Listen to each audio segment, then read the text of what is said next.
semua orang itu tergiur pada power. Padahal kita tahu power itu gerak. Tidak banyak orang yang bisa manage power. Tidak banyak orang yang bisa tetap jadi jati dirinya sendiri pada saat dia berkuasa.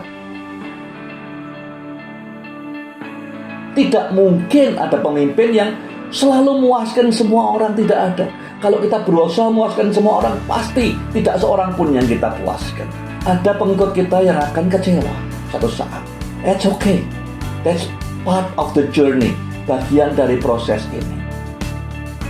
Apa yang di tanganmu ada, mulai dari situ. Jangan menunggu sampai semuanya lengkap. Mulai dengan apa yang ada di tangan saudara.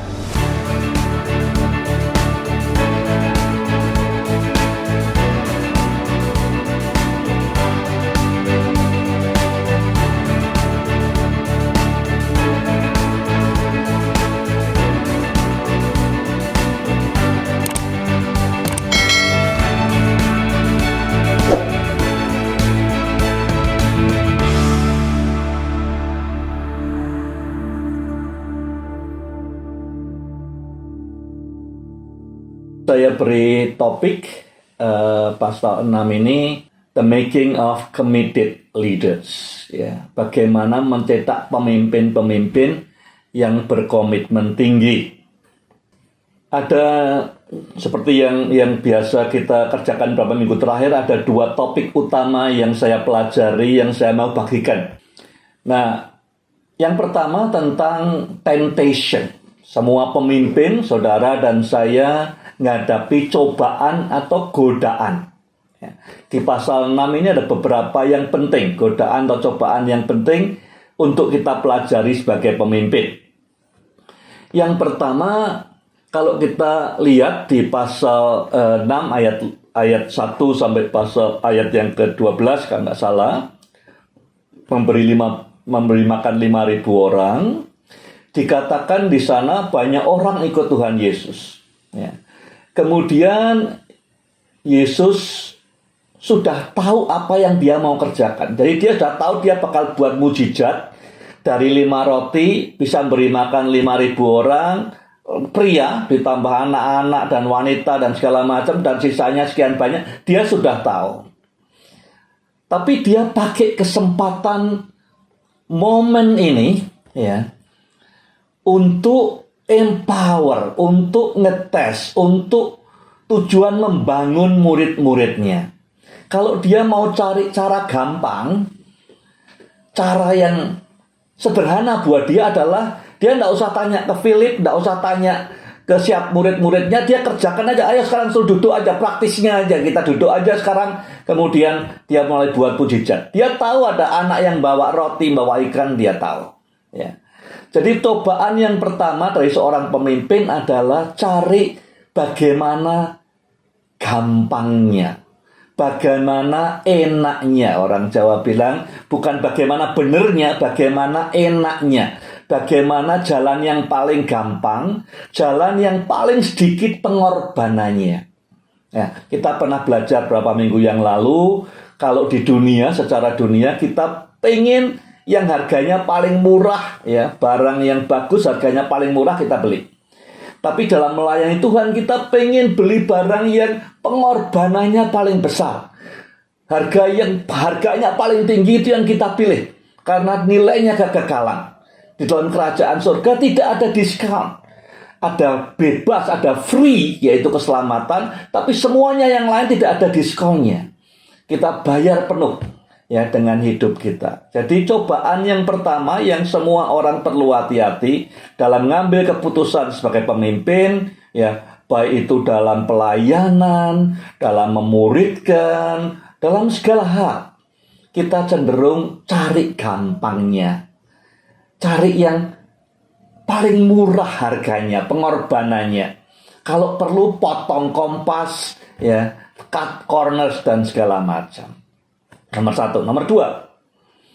Nomor 2, Yesus, ayat 15, orang banyak itu memaksa Yesus mau dijadikan raja buat mereka secara lahiriah, jadi raja orang Yahudi. Nah, murid-muridnya sudah, inilah klimaksnya, inilah puncaknya, semua pengorbanannya terbayar hari ini. 15.000 orang lebih pengen Yesus jadi raja. Artinya apa? Kekuasaan. Muridnya yang 12 tentu jadi menteri-menteri, perdana menteri dan segala macam kalau dia jadi raja. Ya. Cobaan yang kedua yang kita biasa tahu adalah power. Semua orang itu tergiur pada power. Padahal kita tahu power itu gerak. Tidak banyak orang yang bisa manage power. Tidak banyak orang yang bisa tetap jadi jati dirinya sendiri pada saat dia berkuasa. Biasanya orang, baik Kristen non-Kristen, pada saat dia menderita kekurangan, dia bisa nunjukkan karakternya yang bagus. Pada saat dia melayani, belum punya apa-apa, semuanya tulus, semuanya baik. Pada saat dia punya kekuasaan, punya uang, punya harta, ya, berubah. Rick Warren pernah bilang, kalau kamu ingin uji karakternya pemimpin, beri dia kekuasaan. Tetap sama apa enggak? Ya. Temptation nomor 2 yang dilewati Tuhan Yesus di sini, kekuasaan, mau dijadikan raja. Dengan kekuasaan ada privilege. Privilege itu enak, ya. Dilayani, tasnya dibawakan, karpet digelar di bawahnya, dan pleasure. Ya, daging kita senang pleasure, kenikmatan, kenyamanan. Dalam hidup kita sehari-hari, kita ngadepi puluhan kalau tidak ratusan pilihan. Dan setiap pemimpin menghadapi cobaan yang pertama, cari gampangnya, pengorbanan yang terkecil, termasuk dalam melayani orang, melayani gereja. Ya. Yang kedua, tantangannya power. Kalau punya power ada privilege, kalau punya privilege ada pleasure, ada kenikmatan, ada kenyamanan. Yang nomor 3, cobaan apa? Godaan untuk berusaha menyenangkan pendengar. Ya, kalau misalnya Yesus sampai di seberang, ya, di Bethesda, di dekatnya Kapernaum situ, kemudian lihat berapa jam kemudian berbondong-bondong ribuan orang.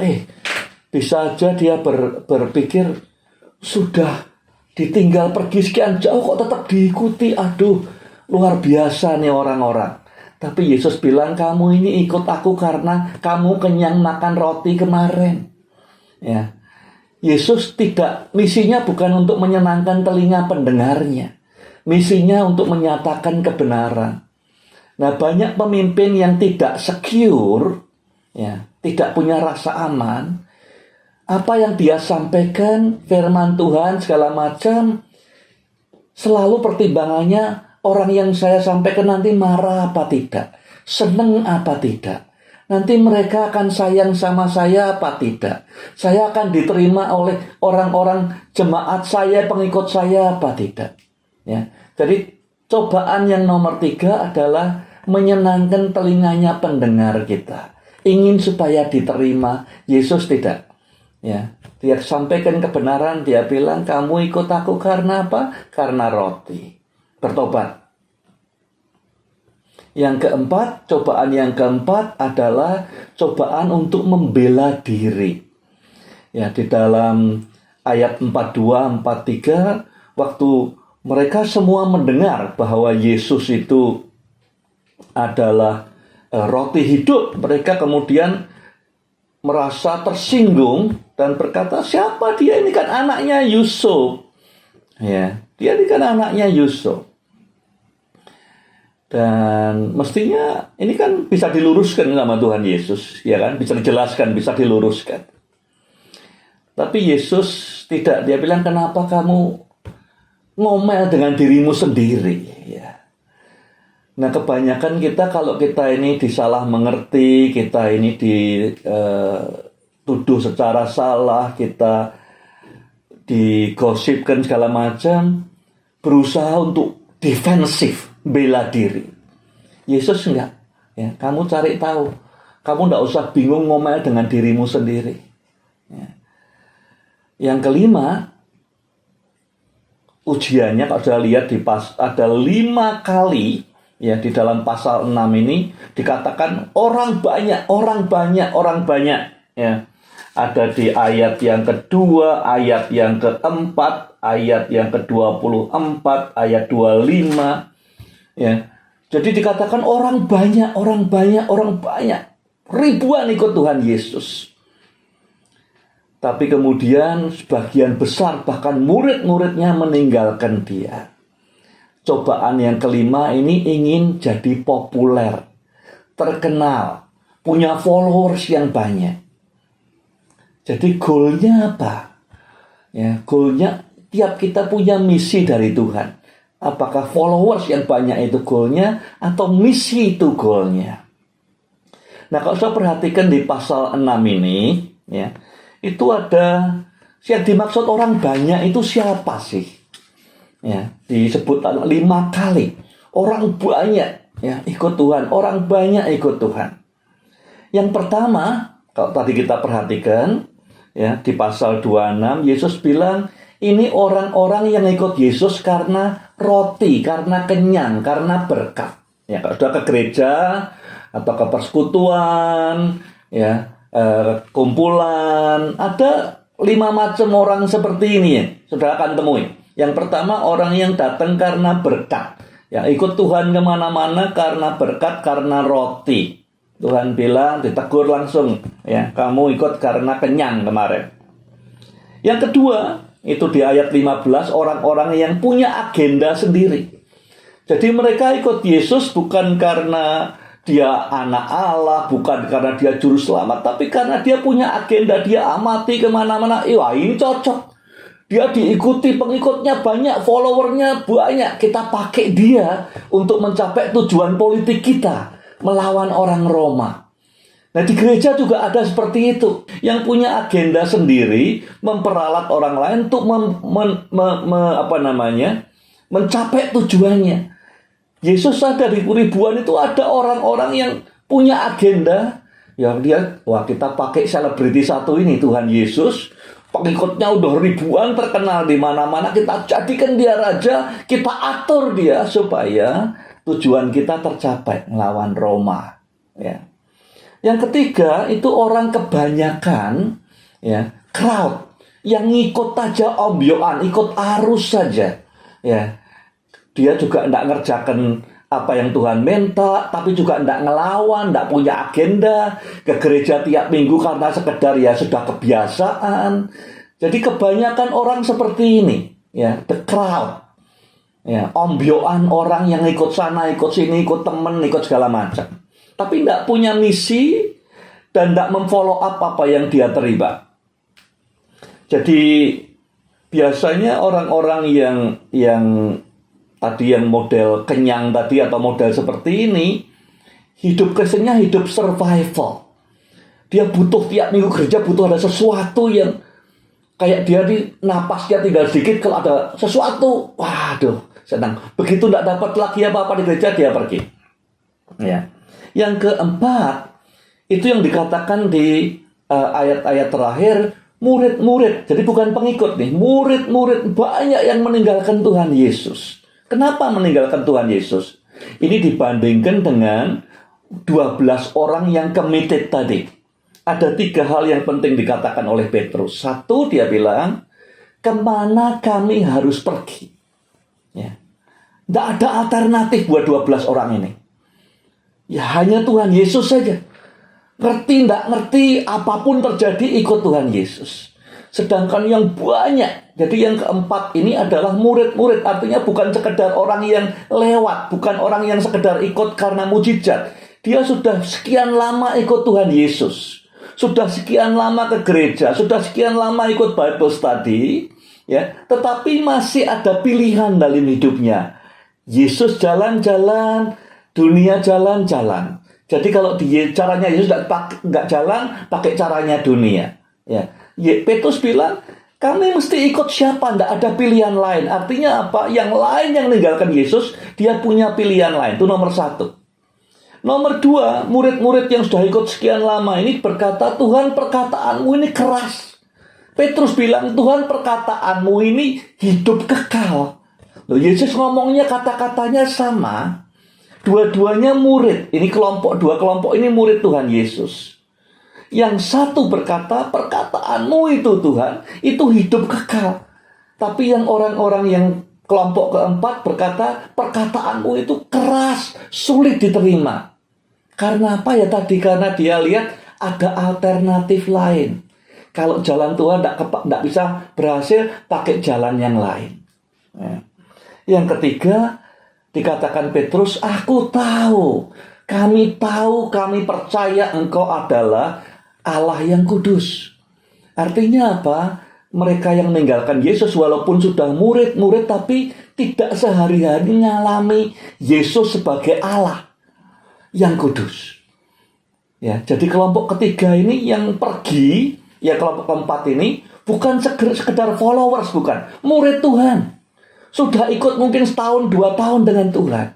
Ya, sudah ikut banyak pengajaran. Tapi pasal 6 ludes. Dari sekian banyak muridnya tinggal berapa belas saja yang bersama Tuhan Yesus. Sama, ya di gereja manapun, di kelompok Kristen manapun, ada macam-macam orang ikut Tuhan Yesus. Nah, bagian kedua adalah tantangan-tantangan yang dihadapi setiap pemimpin. Saudara menghadapi semua ini, saya menghadapi semua ini. Penghiburannya apa? Yesus menghadapi dan menang. Jadi walaupun kita menghadapi dengan sukacita karena Yesus menghadapinya juga. Yang pertama, setiap kita mimpin organisasi, mimpin gereja, mimpin pelayanan, ada yang namanya power struggle. Ya, ini ada orang yang ikut Tuhan Yesus, mungkin murid-muridnya, mungkin kelompok tertentu, segmen dari muridnya yang ingin menjadikan dia raja, ingin ngatur directionnya. Yesus maunya raja dalam arti spiritual, orang-orang ini mau jadikan dia raja dalam arti material, physical. Ya, jadi ada power struggle, ya, perebutan kekuasaan. Siapa yang lebih menang? Dalam setiap organisasi selalu ada seperti itu. Orang ingin pegang kuasa, rebutan kekuasaan. Dalam keadaan seperti itu, Yesus kenapa? Yesus menyendiri, solitude. Yang kedua, saudara dan saya sebagai pemimpin, kita ngambil keputusan untuk orang banyak. Tidak mungkin keputusan kita bisa menyenangkan semua orang. Yesus pun tidak mampu. Jadi pasti suatu saat dalam hidup kita, keputusan kita akan mengecewakan orang-orang yang ikut kita. Orang-orang yang mungkin memuja kita. Orang-orang yang mungkin terinspirasi oleh hidup kita, suatu saat akan terkecewakan. Nah, saudara tidak perlu meninggalkan pelayanan dan segala macam. Semua pemimpin menghadapi ini. Tidak mungkin ada pemimpin yang selalu memuaskan semua orang, tidak ada. Kalau kita berusaha memuaskan semua orang, pasti tidak seorang pun yang kita puaskan. Ada pengikut kita yang akan kecewa satu saat. It's okay. That's part of the journey. Bagian dari proses ini. Yang ketiga, setiap pemimpin yang dipakai Tuhan pernah jadi target difitnah, disalah mengerti, digosipkan, dituduh A, dituduh B. Yesus ngalami juga. Ya. Dan dia tidak berusaha cari mikrofon paling besar menjelaskan siapa dirinya. Tidak perlu. Ya. Tuhan akan jadi pembelanya dia. Kalau sudah ngalami seperti itu, tenang saja. Yesus sudah ngalami, banyak pemimpin besar seperti Billy Graham dan yang lain ngalami juga. Ya. Jadi tidak perlu dimasukkan terlalu dalam, ya, difitnah, dituduh segala macam. Ya, Tuhan ingin melihat kemurnian motivasi kita. Yang keempat, dikatakan di ayat 61, orang-orang murid-muridnya komplain, grumbling, unhappy, bersungut-sungut, menggerutu, ngomel, ya, nggak puas. Bayangin saja, saudara sebagai pemimpin, orang-orang sudah pimpin, ngomel sana, ngomel sini, menggerutu, ya, mengungkapkan ketidakpuasan. Jangan terlalu heran, Yesus juga ngalami. Semua pemimpin pernah ngalami seperti ini. Ya. Tinggal bagaimana kita menyikapinya. Dan yang kelima, ini yang menyakitkan, saudara. Ya, ditinggalkan oleh murid-muridnya. Ya, orang-orang yang diajari setiap hari selama setahun, 2 tahun, ninggalkan semua sama dia. Bukan karena COVID, tapi karena omongannya dia. Tapi Yesus tetap stay on the course. Ya, enggak tahu sudah pernah enggak ditinggalkan oleh orang sudah pimpin. Ya, kalau Belum, mungkin akan ngalami juga. Ya, kalau sudah, ya jangan terlalu diambil terlalu hati atau saya nyesel bertahun-tahun khotbahnya salah. Yesus pernah ngalami, semua pemimpin besar pernah mengalaminya juga. Waktu Yesus ngalami semua ninggalkan dia, tinggal yang 12 ini, dia tanya, apa kamu nggak mau pergi sekalian? Di-challenge sekalian sama Tuhan Yesus. Mereka bilang, Tuhan, kepada siapa kami mesti pergi? Perkataanmu itu perkataan hidup yang kekal. Dan kami telah percaya bahwa Engkau adalah yang kudus dari Allah. Yesus bertanya kepada muridnya, apakah kamu tidak pergi juga? Yesus ingin tahu why-nya. Kenapa mereka tidak pergi? Yang lain pergi, semua murid yang lain, pengikut lain pergi tinggalkan Yesus. Kenapa kamu tidak pergi juga? Jangan dipikir Tuhan senang hari itu. Ya, tentu susah. Terus dia challenge sekalian yang 12. Kamu tidak pergi juga. Nah, pertanyaan saya buat saudara renungkan, apakah saudara pernah nggak berpikir satu saat dalam hidupmu meninggalkan Tuhan Yesus? Atau nggak mau terlibat dalam pelayanan lagi, kecewa, atau apapun juga alasannya. Atau saudara mulai dari tanggung jawab, nggak mau mimpin lagi. Ya, dapat tugas, nggak mau mimpin lagi, sudah cukup, saya ikut jadi anggota saja. Ya, nggak mau mimpin sel, nggak mau mimpin Bible study, nggak mau pelayanan lagi. Pertanyaan saya hari ini, apa yang membuat saudara bertahan sampai hari ini? Apakah jawabannya sama seperti Petrus atau yang lain? Kalau saudara belum pernah ngalami berpikir untuk meninggalkan pelayanan, meninggalkan tanggung jawab yang Tuhan berikan, meninggalkan Tuhan Yesus, kapanpun dalam hidupmu, pertanyaannya, apakah saudara pernah ditinggalkan oleh orang yang saudara didik? Bagaimana saudara handle itu?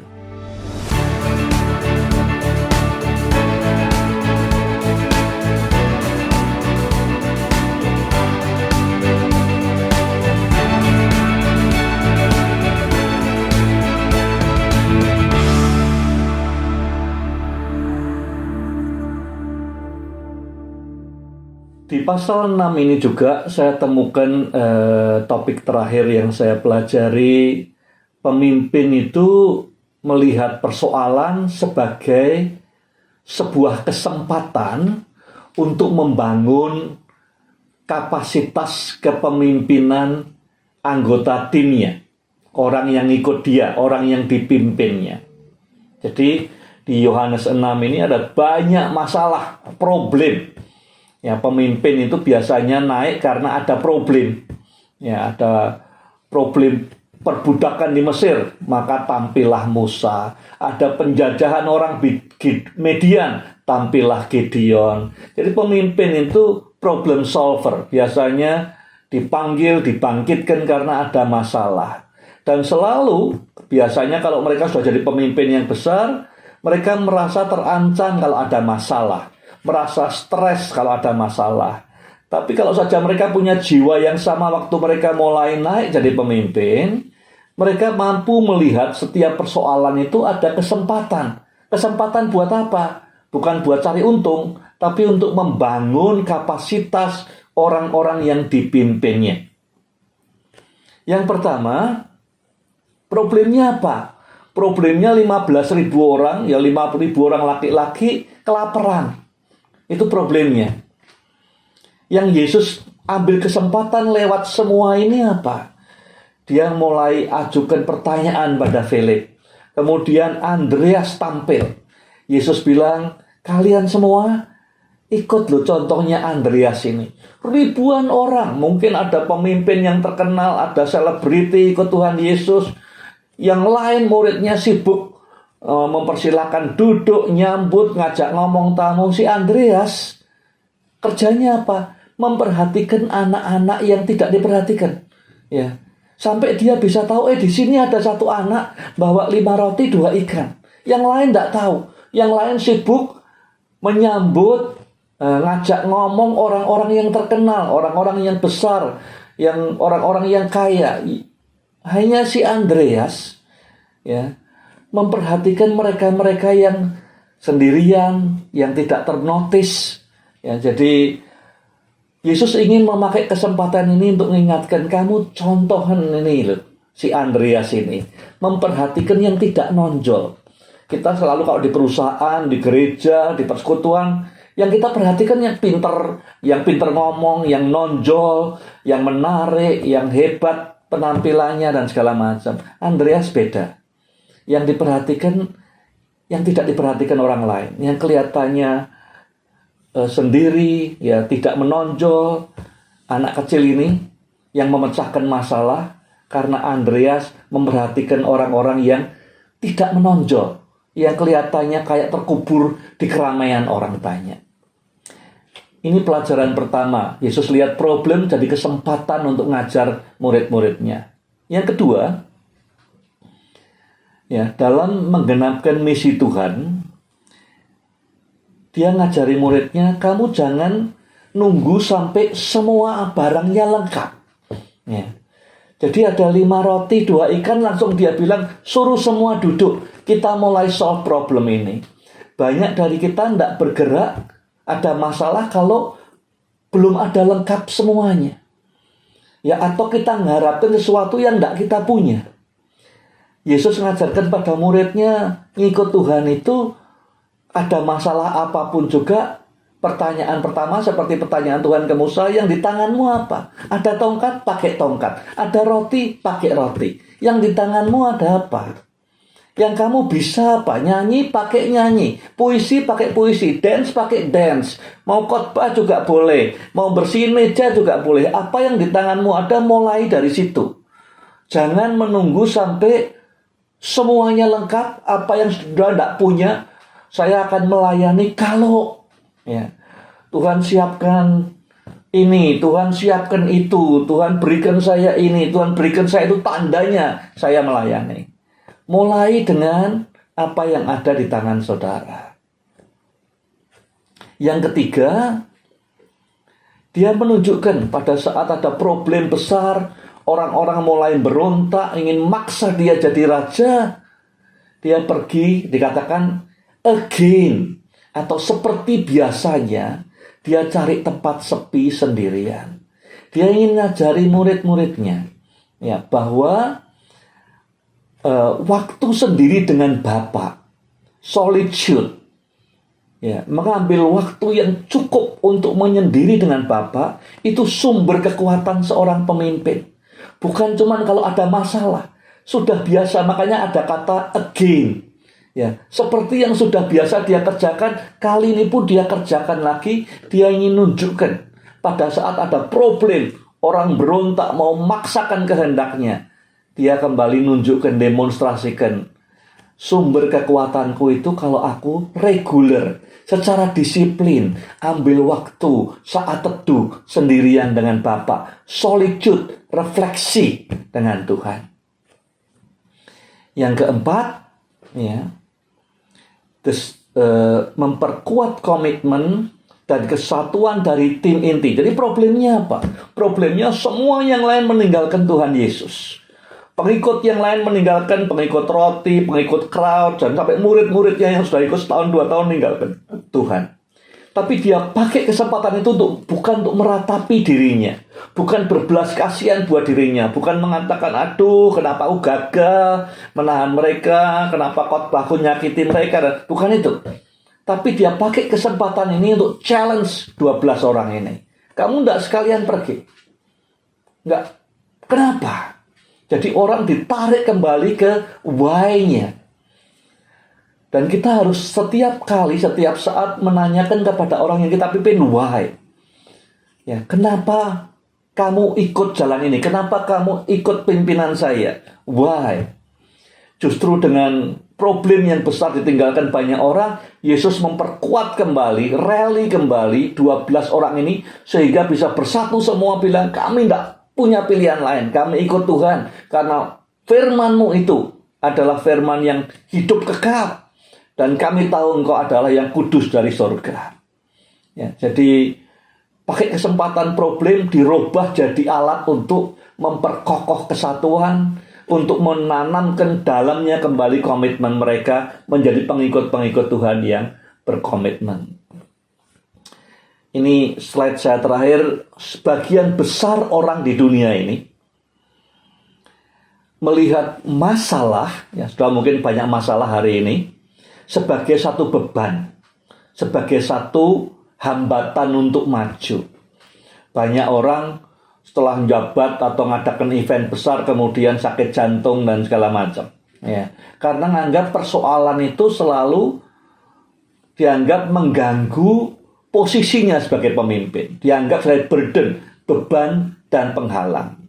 Pemimpin-pemimpin yang alkitabiah melihat persoalan sebagai kesempatan untuk membuat semua lebih baik, khususnya orang-orang yang dipimpinnya. Jadi pesan yang saya mau sampaikan pada saudara, saudara semua mungkin punya persoalan hari ini. Ada besar, ada kecil. Mungkin kalau tidak punya hari ini, besok akan datang atau minggu depan akan datang. Jangan lihat persoalan sekedar sebagai beban atau barriers atau penghalang.